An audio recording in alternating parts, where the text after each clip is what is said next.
Now recognize myself for 5 minutes of questions. Acting Director Lyons, I understand that you cannot discuss the details of the 2 recent shootings in Minnesota because they are subject of several investigations, including by the FBI, the Department of Homeland Security, and the DOJ Civil Rights Division. Once concluded, will you commit to providing the reports and findings of each investigation to this committee?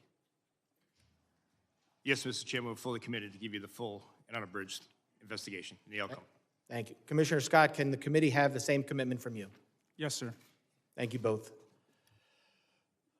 Commissioner Scott and Acting Director Lyons, following this hearing in writing, I'd like to know what is the standard operating procedure for each of your agencies for an investigation when deadly force is used. Currently, Acting Director Lyons, are those procedures being followed for the 2 uses of deadly force in Minneapolis this past January? Yes, Mr. Chairman. Were those, and Commissioner Scott? Yes, sir, they are. Were the standard procedures followed from the beginning? Mr. Lyons? Yes, sir, they were. Mr. Scott? Yes, for CBP, they were as well. Thank you very much. We're all obviously concerned about officer safety and have seen and heard about increasing threats and assaults against law enforcement. Director Lyons, are your officers trained regarding the difference between a protected protest and what is unlawfully impeding law enforcement? Yes, sir. Deportation officers and special agents are taught at the Federal Law Enforcement Training Center. They are taught in defensive tactics, personal safety, but as well as laws to include First, Second, Fourth, Fifth, 10th, 14th Amendment. The officers are trained before they go out into the field, and then while they're in the field. They are specialized training in disturbance control and other special tactics. Commissioner Scott, are your officers similarly trained? Yes, they are.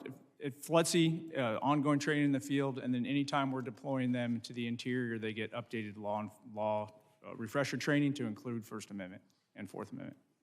So I want to focus on the training here because with the historic investment in both ICE and CBP, there was a surge in hiring. I need to know, for these new hires, is the training different than what other agents and officers received before the hiring surge? Mr. Lyons, I'll let you start there. No, sir, it's not. The training was never, the meat of the training was never removed. The timeline was. We took training from 5 days a week, 8 hours a day, to 6 days a week, 12 hours a day. In addition to that, training is different in the fact that before officers even go to the Federal Law Enforcement Training Academy, there's pre-employment training, which we never had before. And on top of that, we've adapted our on-the-job training program, which is much like a city or state field training officer program that once they are removed from the Federal Law Enforcement Training Academy and have graduated, before they return to their field offices, they're assigned a field training officer, and that's continued on after that. So let me get this. For ICE officers, the curriculum has stayed the same, but it's now a quicker training. The timeline has moved up? That's correct, sir. Okay, but the curriculum is the same? Yes, sir. All right. Commissioner Scott, can you talk about if there's been a change in training since the hiring surge? There's been no change in the training within Customs and Border Protection. Border Patrol agents go through a 117-day academy. The CBP officers go through a 103-day academy. That's actually training days. There's been no changes to that. So the only change that has been made is in our quarterly training. We've added scenarios based on what we most likely think they will encounter in the field. So we've actually added some of the protest type encounters as well. So there's been no change in the timeline either. Similar, ICE did that. You did not? No, we did not. Okay. And while this is another thing, this is my last question, I'm sure. While understanding they are not suitable for every occasion, there's been a lot of talk about the use of deadly force. Are agents and officers equipped with and trained in the use of tasers or other less lethal alternatives to avoid the use of deadly force? And Mr. Director Lyons, I'll start with you, and then Mr. Scott, you can finish. Yes, sir. Every deportation officer, special agent are trained in secondary weapons, which include the taser, OC spray, and baton. They're trained. And those are made available. And they're equipped. Yes, sir. Mr. Scott? So a similar answer that all of our agents have to carry a secondary weapon. Okay, I appreciate it. I will have, I'm sure, for some follow-up questions today, and I will submit those to you in writing. But with that, I yield back, and I now recognize the ranking member for 5 minutes of questions. Thank you very much, Mr. Chairman. Mr. Lyons, how many ICE agents have cameras as of today? Sir, as of today, more than 3,000 ICE officers have cameras that are active in the field, with another 6,000 being deployed, sir. So how many in the field? How many ICE agents are in the field as of today? Oh, I'm sorry, sir. Agents in the field today? You said agents in the field. I'm just trying to get the number of ICE agents who have cameras on their body as of today. Approximately 3,000, sir. 3,000 out of how many? Out of approximately 13,000, sir, that are in the field. So you have 3,000 out of 13,000 who have cameras. Yes, sir. Mr. Scott?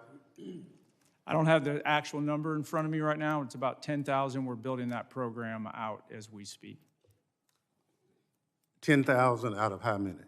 Out of about 67,000. But the Out of- catch there out is of- the ports of entry, we have significant video. Nope. I don't want to go to ports of entry. I just want to know how many cameras right now do you have on your agents? When you say agents, Border Patrol agents, there's about 10,000. 10,000 That's an estimate, out, 10,000 out of how many? Out of 20,000 Border Patrol agents. So half of them. Approximately, yes. So I'll give you a chance to look at that since you said approximately and get back to the committee on what's the accurate number. Not how many you're purchasing, how many as of this day. Understood, and I will get you that number. Thank you.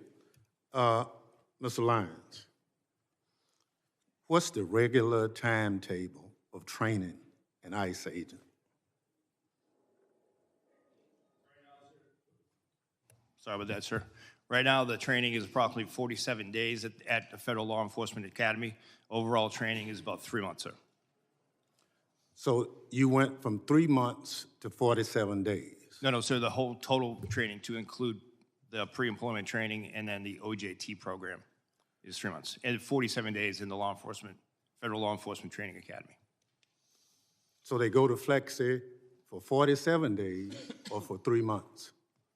No, sir, you asked for the total training time. The total training time now is a combined 3 months, sir, with 47 days at the Federal Law Enforcement Training Academy. So you didn't reduce the timeline for any of the ICE agents to come on board?